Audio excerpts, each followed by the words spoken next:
AMR is. What is even alarming is that this bacteria that is resistant could be resistant to 2 or 3 classes of drugs. For instance, E. coli that has been identified in Ghana could be among, which was a pan resistant, because all the classes that were involved in the disease, there was none of them. That if we don't do anything at all, no interventions like what we are, and I'm very sure. So we learned that. So we see Ghana, we can see drug and medicines. So if you hear me mentioning drugs, please come to the paracetamol. Somebody also want to know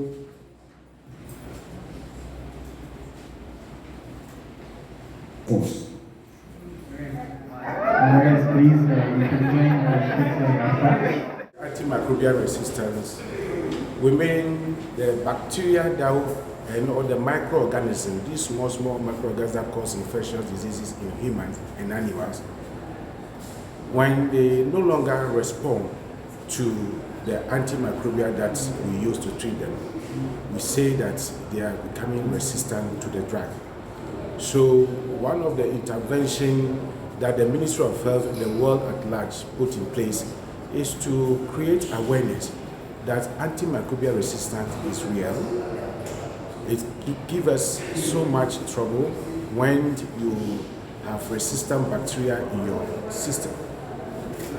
It leads to treatment failure. You have to stay in the hospital for so many days.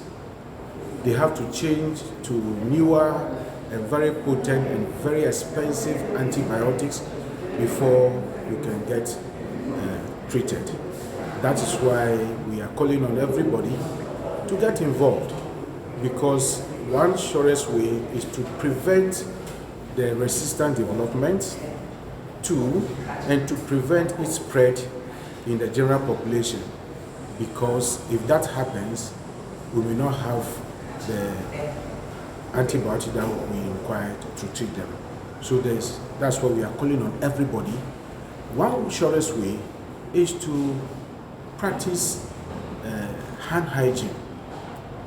Hand hygiene, because it has been found from research that the water that the farmers use in treating some of them, not all, to water their vegetables contains these bacteria that are resistant. And you cannot say you will not eat, but so far they are going to be processed before eating. You, the one who is processing it, you must practice hand hygiene. Wash them well. Wash the vegetables well before you put it on table for eating, or before you put it for sale to any other person, so that we don't spread the resistant bacteria that are found in this water stream that they are using to water the vegetables. The fight against antimicrobial resistance is a shared responsibility. One sector cannot fight this battle.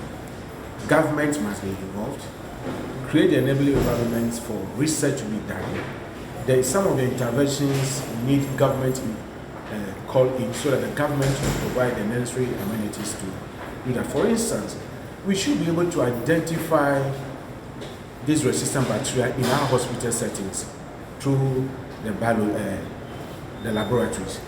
So it's not every hospital or even teaching hospital that has the ability to do culture and sensitivity.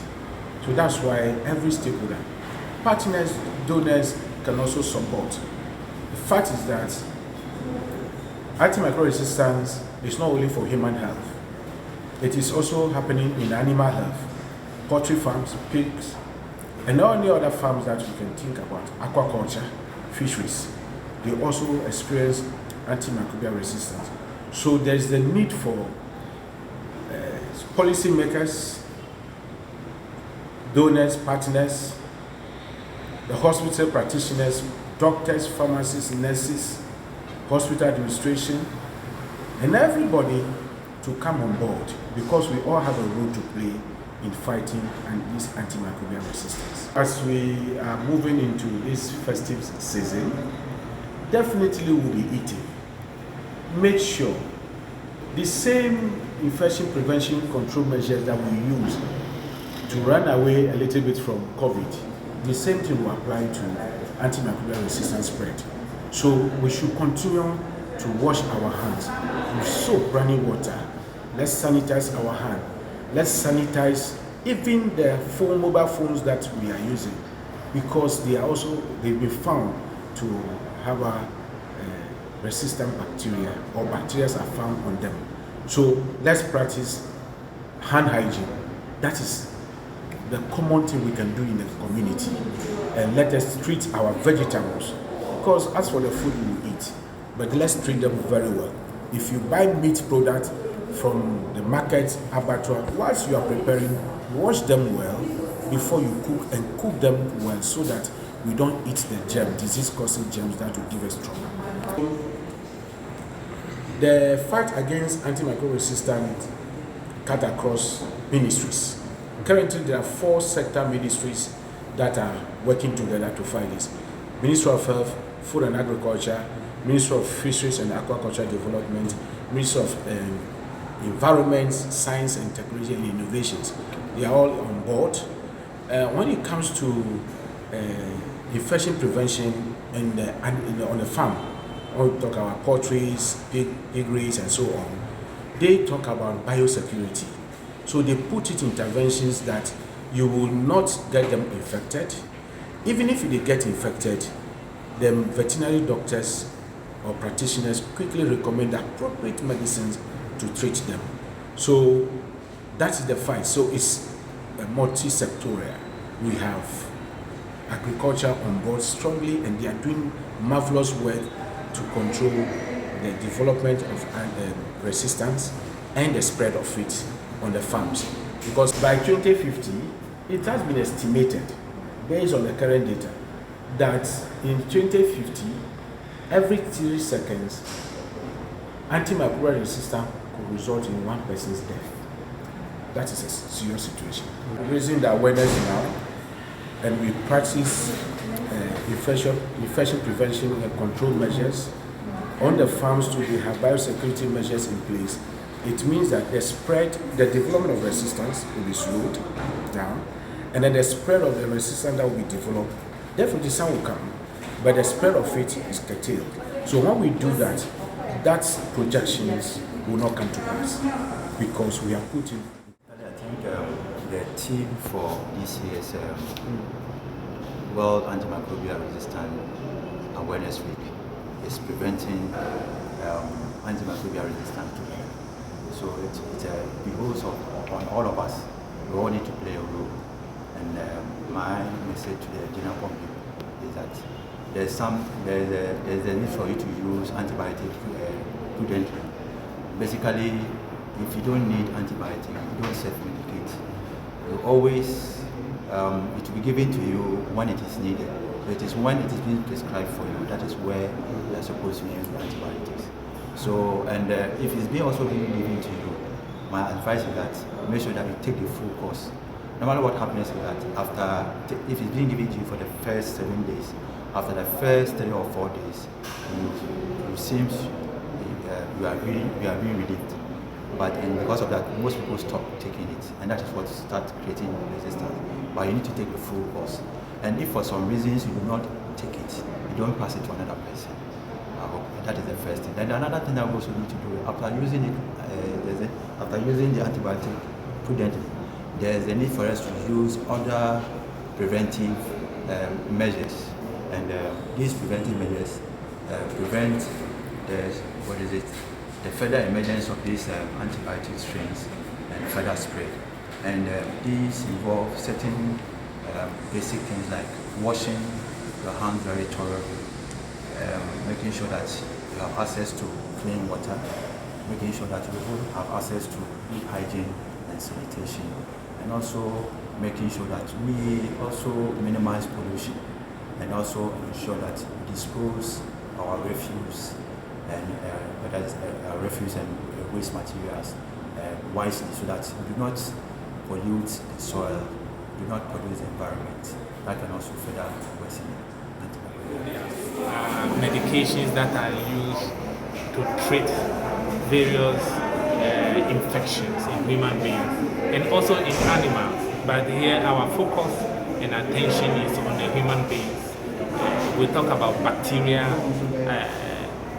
infections, viral infections, protozoal infections, the medicines that we use to treat these people. And over the years, experiences have shown that if we don't use these antimicrobials properly, there will be development of resistance. And indeed, we are now faced with development of resistance, which is affecting availability of appropriate medications that we can use to treat patients. That is where the world has come to. So the World Organizations have instituted this week, that every year this week will be celebrated. The week of November from the 20th to the end of that week is celebrated as the World Antimicrobial Week. And so that is what we are celebrating. And we have chosen today to really celebrate and then bring education, insight, information to our staffs who prescribe antibiotics so that they can know what is best to do under the various circumstances. So I will say in a nutshell, this is the reason why we are celebrating this day. So for Reach Hospital, one of the things that has been established is that we, as much as possible, educate the clinicians that when they have patients, they should test the sensitivity pattern of the disease condition or the particular bacteria before the drug is administered. Now, this actually is part of a bigger system that we are putting in place, which we call the Antimicrobial Stewardship Program, which is telling us that at the various locations what we should do in order to prevent development of resistance. So one, at the level of the clinician, don't just see the patient and administer antibiotics.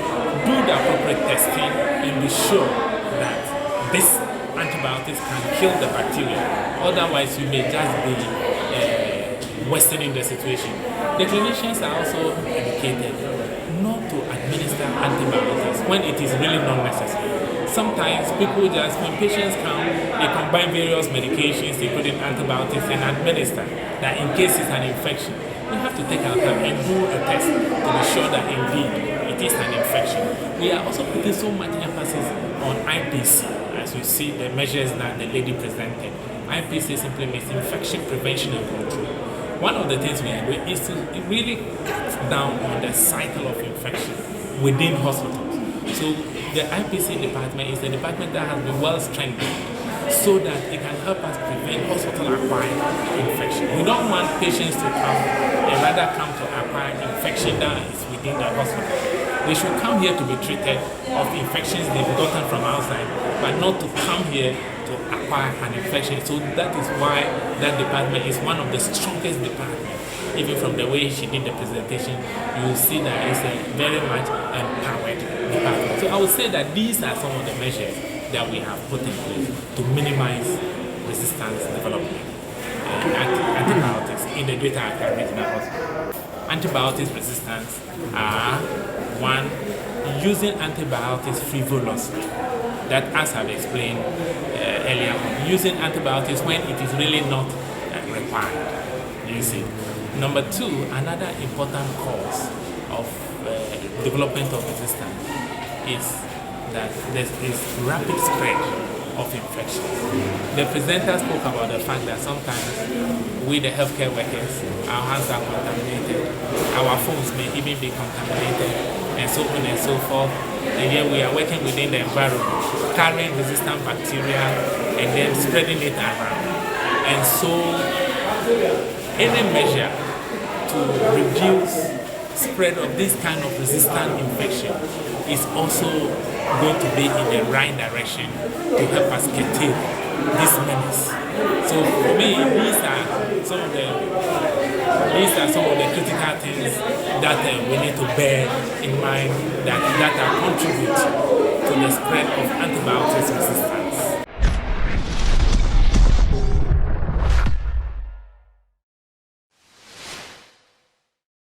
Thank you for watching Nation One TV. Kindly subscribe for more news updates.